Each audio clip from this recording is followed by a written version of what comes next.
una obra de teatro escrita por Víctor Chamorro y puesta en pie por la Asociación 25 de Marzo, a la luz de candilejas de memoria y palabras de insistencia. Un logro sensible, en una época que tiende a rechazar o considerar como obsoletos ideas y hechos que explican un presente olvidadizo. Los movimientos obreros y campesinos del siglo XX se consideran desfasados, y más cuando se observa el interés por que todo funcione hoy a nivel individual. Pero la Extremadura surgida en el siglo XIII conecta el ayer y el hoy por el eterno drama provocado por el latifundio, por la concentración de la propiedad de la tierra y finalmente por la pérdida de su valor. La semilla negra del sufrimiento de generaciones condenadas al hambre, la desolación, la miseria, el analfabetismo, la resignación y por último a la desmemoria. El 25 de marzo del año 1936, las ocupaciones de tierras por casi 70.000 yunteros extremeños pudieron cambiar la historia. Y lo hicieron, aunque no se sientan presentes ni en el sentido físico del término, ni en las emociones de sus sucesores. 25 de marzo de 1936, en el Lince con Botas. Extremadura surge en el siglo XIII, cuando los maestres de las órdenes conquistan enormes cantidades de terreno y luego no reparten. El maestre de la orden de Alcántara, Gutiérrez de Sotomayor, se le calculan 500 millones de hectáreas. Y los que le habían ayudado en la reconquista de las tierras, que eran labriegos con palos, con bieldos, con azadones, algunos les daban una espada, esos no entraron en absoluto al reparto. Los reyes católicos consideraron que Extremadura sería el corral de invierno de los rebaños de la Mesta. Los rebaños de la Mesta pertenecían a la nobleza laica y religiosa. Y entonces Extremadura nació como un territorio semicolonial, al que a las ovejas se las concedieron todos los derechos humanos, y al campesino no se le concedió ni un solo derecho animal, el derecho animal más importante, que es comer. Entonces ahí hubo una lucha terrible del campesinado entre el surco y la hierba.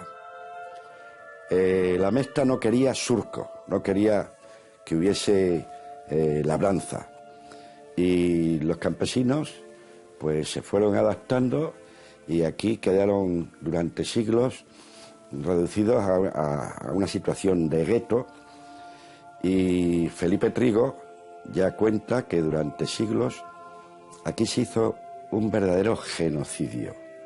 Es decir, se programó sistemáticamente la muerte por inanición, por falta de trabajo, de la raza campesina, porque era la enemiga de la oveja. Ya en el siglo XVII, Pedro de Valencia se da cuenta de la situación tan terrible y le escribe un memorial al rey y le dice, bueno, es el primer intento de reforma agraria a nivel europeo, el estudio del acrecentamiento de la labor de la tierra, y le dice que esta desigualdad con que unos cuantos son propietarios de dehesas larguísimas y la inmensa mayoría no alcanza ni un palmo ni un terrón, es la cosa más perniciosa para la colectividad y la que más repúblicas ha destruido y destruirá. Fueron palabras proféticas, porque el alzamiento nacional se ha venido diciendo que el detonante fue la muerte del ultraderechista Calvo Sotelo. No, el alzamiento nacional se debió a la presión de los terratenientes y de la Iglesia y de la banca por las ocupaciones de Badajoz. Las ocupaciones de Badajoz son el 25 de marzo y el alzamiento es el 18 de julio. En esos 4 meses se organizaron y dijeron que le tenían que devolver a sus primitivos propietarios los terrenos ocupados. Entonces tenía razón Pedro de Valencia, porque la guerra civil tuvo como causa principal las ocupaciones de tierra de Badajoz, que aquello fue una cosa, un impacto a nivel mundial. Ocupar la provincia más grande de España en 24 horas, sin un solo herido, sin un solo detenido, 70.000 señores. Eso fue una cosa única y que atrajo, pues aquí llegaron, para lo de las ocupaciones, llegaron corresponsales de especialistas en movimientos agrarios de toda Europa, de Norteamérica, vinieron cámaras de cine y luego volvieron a venir cuando, habiendo triunfado el alzamiento, todo el mundo tenía previsto que habría una gran venganza contra Badajoz. También vinieron y acudieron, estuvieron presentes en aquella masacre terrible que le dio muchas ideas a los nazis. Le dio muchas ideas a los nazis. La huelga general campesina de junio del 34. La ocupación de la tierra por los yunteros en el 36. La masacre de Badajoz apenas meses después. 3 fechas icónicas en un siglo trágico. Desde la inquietud de Pedro de Valencia durante el reinado de Felipe III, hasta la fúnebre reforma agraria de 1932, los avances que enmendaran la injusta situación del campo fueron mínimos y arriesgados, si acaso producto de ilustrados y liberales como Pedro Pablo Abarca, Jovellanos o incluso Manuel Godoy. No sería hasta la Constitución de 1812, hija del sacerdote y político extremeño Diego Muñoz Torrero, cuando se recogiera un primer atisbo de reforma. Dice Muñoz Torrero que si todos los campesinos tienen un poquito de tierra, serán los más firmes defensores de la democracia y de la república en España. Sin embargo, la Constitución, la PEPA, va mucho más adelante que la gente, el campesino no la entiende, y el campesino, cuando los liberales dicen viva la PEPA, el campesino sigue bajo la férula de la Iglesia y dice vivan las caenas. Llega Fernando VII y acaba con cualquier intento de una posible reforma agraria que se había propuesto ya en las Cortes de Cádiz. Y luego ya nos metemos con las desamortizaciones, que habían podido ser una reforma agraria magnífica, pero que fue una reforma agraria al revés. De las 2 desamortizaciones, la más terrible para el campesino es la de Madoz, porque el campesino, dentro de su hambre permanente y dentro de que había muy pocas faenas debidas al monocultivo, pues había 4 peonadas con la siembra, o 20 peonadas con la siega, 20 peonadas con la aceituna y 20 peonadas con la viña. Y el resto del año no había peonadas. Pero el campesino tenía los bienes del común, que eran los ejidos, que eran los encinares. Entonces el campesino podía carbonear, piconear, podía poner un lazo para un conejo, podía poner un lazo para un jabalí, y bueno, si cazaba un jabalí, aunque tuviese triquina, pues era una fiesta para la familia porque les aseguraba un mes o 2 con algo de comida. Podía pescar una trucha, podía salir al monte comunal a por bellotas, a por castañas, podía meter un cerdito, una cabra. Es decir, era el último socorro que tenía el campesino, el monte comunal, el bosque comunal elegido. Pero llega la desamortización de Madoz y saca a subasta los bienes comunales. A partir de ahí, la situación del extremeño ya se hace espantosa y tenemos que llegar ya, en sucesión en el tiempo, llegamos a cuando ya no aguanta más, a la primera huelga general del campo. Azaña le dio mucho más importancia a la reforma, a que España fuese una nación laica, y a la reforma militar, mucho más importancia que a la reforma agraria, porque él sabía que con la reforma agraria iba a tener unas complicaciones terribles y no se atrevió a gobernar por decreto. Lo que pudo, tenía mayoría, había ganado haber hecho un decreto y tal.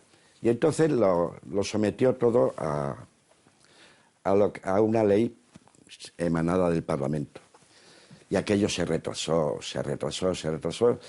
y al final, cuando el campesino tenía la ilusión de que hubiese salido una ley de reforma agraria, por primera vez en la historia, pues la montaña parió un ratón. Y aquello fue una burla total. Porque en Extremadura, por ejemplo, en las expropiaciones de las tierras pertenecientes a la grandeza de España, un noble con cerca de 20.000 hectáreas le expropiaron 165. Y aquello fue una auténtica burla. Pero claro, llega el Bienio Negro, cuando mandan las derechas de Gil Robles. Y entonces el campesino se vuelve loco ya. La reforma agraria es una mentira y es una burla. Y ya, mentira, bueno, uno puede aguantar una mentira, pero si te dicen la mentira con burla, eso puede terminar muy mal. ¡Últimas noticias! Definitivamente. La situación llegaba a un límite, un momento en la historia, que aún pueden contar ancianos en la geografía de nuestros lugares. A la revolucionaria huelga del 34 siguió en Extremadura un cambio que se había hecho esperar siglos. La llegada del conocimiento, la cultura, la instrucción, la luz frente a la catequesis. Entonces, con la derrota de los campesinos en la huelga general, que hubo 13 muertos y 30 y tantos mil detenidos, pues hubo 2 años, hasta las ocupaciones del 36, hubo 2 años en que hubo que instruir, por primera vez en la historia de Extremadura, los campesinos fueron instruidos y los que tenían más carisma de líderes, pues aprendieron a leer y a escribir y aprendieron a pensar. Y entonces hubo que desmontar una serie de relatos y darles la vuelta. Y uno de los relatos es el relato teológico de la propiedad de la tierra que hizo Donoso Cortés, que es algo increíble. Decía Donoso Cortés que la tierra, porque era eterna y nunca pasaba, solamente podía caer en manos de instituciones eclesiásticas o de apellidos nobiliarios que tampoco pasaban. Esto es terrible. El daño que hizo Donoso Cortés, que era el ideólogo de los terratenientes y de la Iglesia, es decir, no podía tener acceso a la propiedad más que el título nobiliario.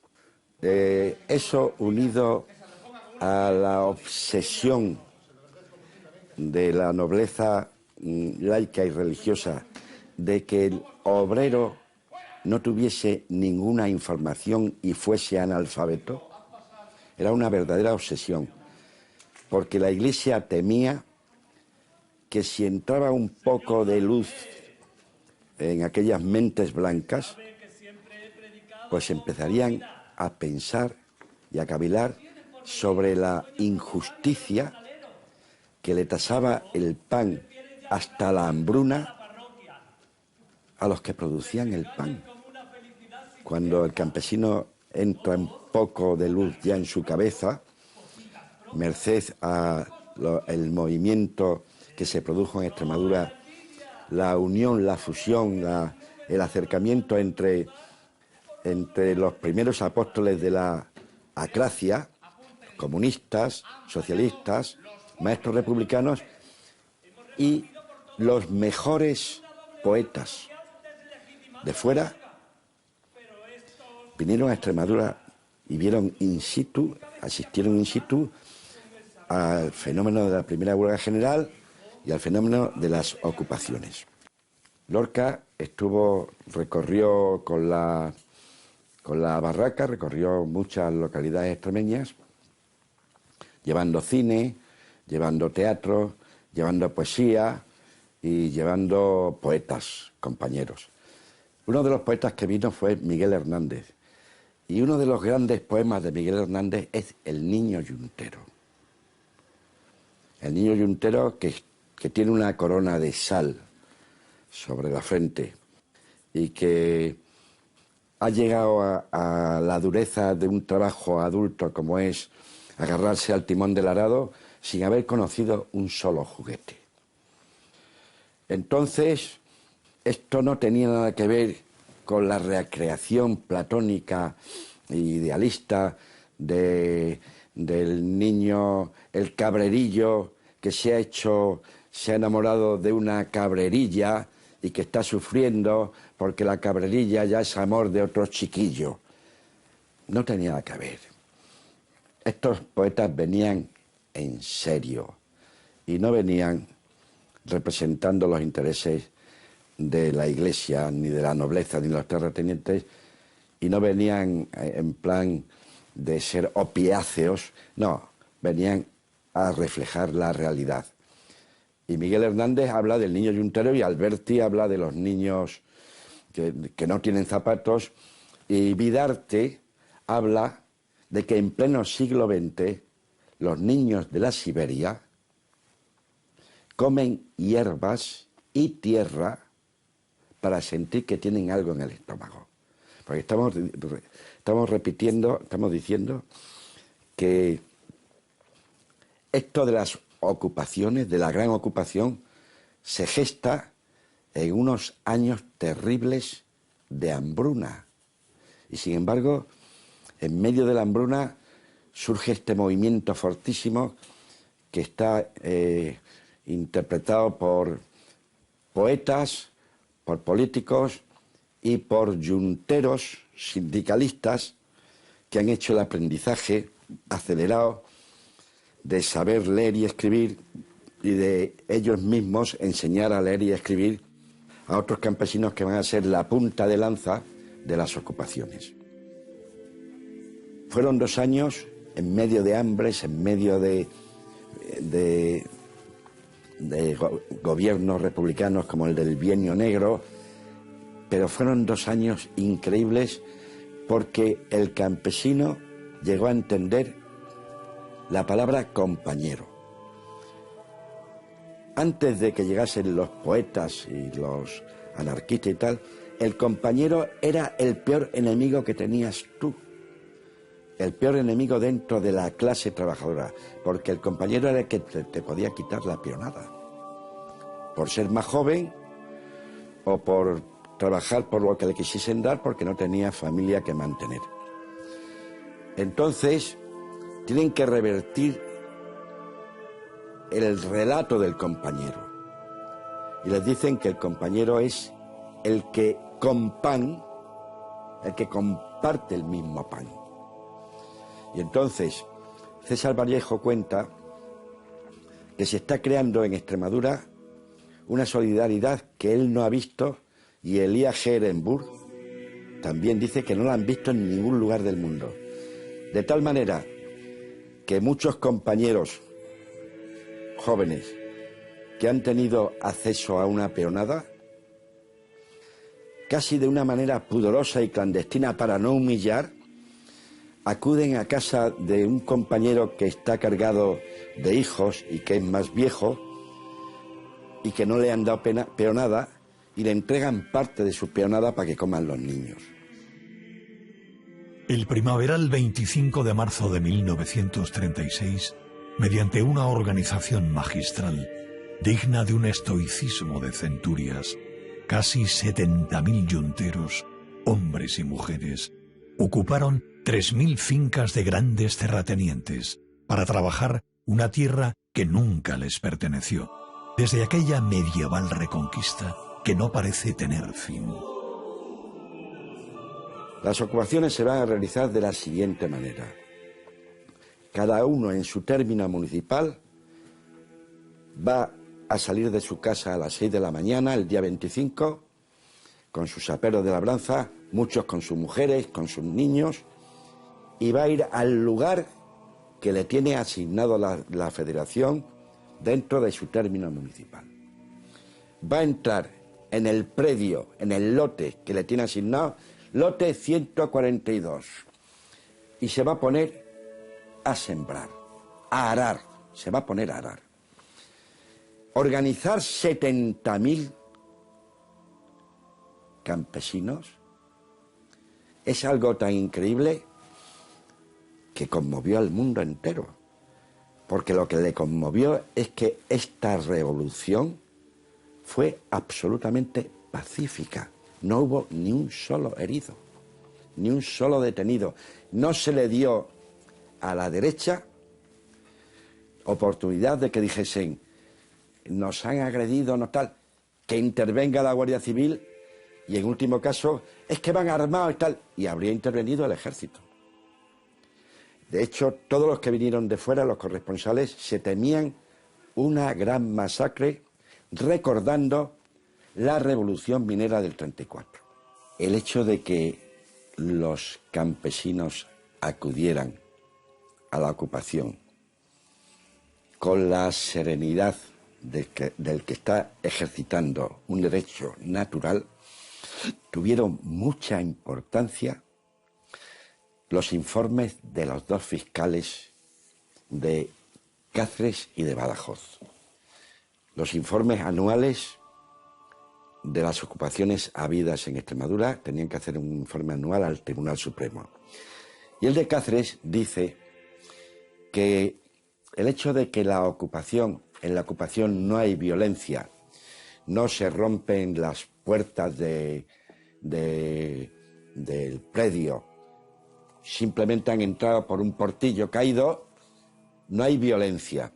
Y el hecho de que cuando llega la Guardia Civil y les dice salgan de aquí, se salen, aunque luego cuando se va la Guardia Civil vuelven a entrar, dice el hecho de que no haya violencia, estas ocupaciones no pueden caer dentro del ámbito del derecho penal, no pueden ser castigadas. Pero el de Badajoz, que era nieto de yunteros, ese llegó lejísimos. Ese dijo que las ocupaciones había que legitimarlas porque estaban hechas bajo estado de necesidad, de hambruna, y que era un derecho natural, primario y fundamental, poder comer, y que ellos entraban en esas tierras, que no iban, después de entrar en esas tierras, no iban al registro de la propiedad, es decir, estas tierras son mías, no, iban para poder sembrar un poco de centeno para el ganado y un poco de trigo para los hijos, y que quedaban exentas tenían la eximente jurídica del estado de necesidad por hambre.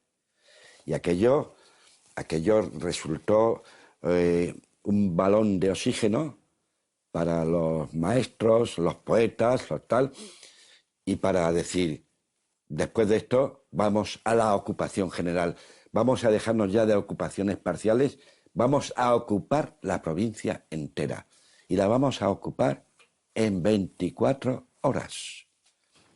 Esto dejó pasmado al mundo y dejó aterrorizados a los terratenientes de Andalucía y de Castilla, porque dijeron con desprecio: estos señores, si no se los frena, y se le frenó con el alzamiento, estos señores nos van a contagiar su estrategia para ocupar la provincia más grande de España. Y España, la España terrateniente, en 4 días va a ser ocupada. Significaba que si se hubiese seguido el ejemplo de Badajoz, pues ponemos 4 días, una semana, la mitad de España habría dejado de pertenecer a 50 o 100 familias. Sin embargo, ¿quién venció si ni las escuelas recuerdan a aquellos que abrieron las ventanas de una casa en permanente duelo? La gente no quiere saber. Las nuevas generaciones no les interesa. Entonces, hay una pequeña levadura de gente que sigue ahí y que sigue defendiendo la necesidad de la memoria histórica y forman pequeños grupos, pero aunque no son suficientes, son una levadura, porque esto hay que estarlo recordando siempre, y no solamente un día al año, como si fuese el Día del Padre. No, la memoria histórica hay que tenerla presente, porque la memoria histórica, aparte de que con ella damos, yo te diría, reverencia a nuestros mayores, los recordamos. Yo lo recuerdo con tantísima emoción que la tengo no porque yo tenga más capacidad de emoción que otros, no, porque he estudiado, porque alguien me habló de estos sucesos, los he investigado y me siento orgullosísimo de ser extremeño por esta gente, por estos mayores que tuvimos, por estas 3 fechas consanguíneas. Entonces, ¿cuándo se empieza a querer? Cuando se sabe. Y entonces, yo creo que estos movimientos lo que tienen que hacer es llegar a la escuela. Y ya lo dijo también Pedro de Valencia, toda sangre es una.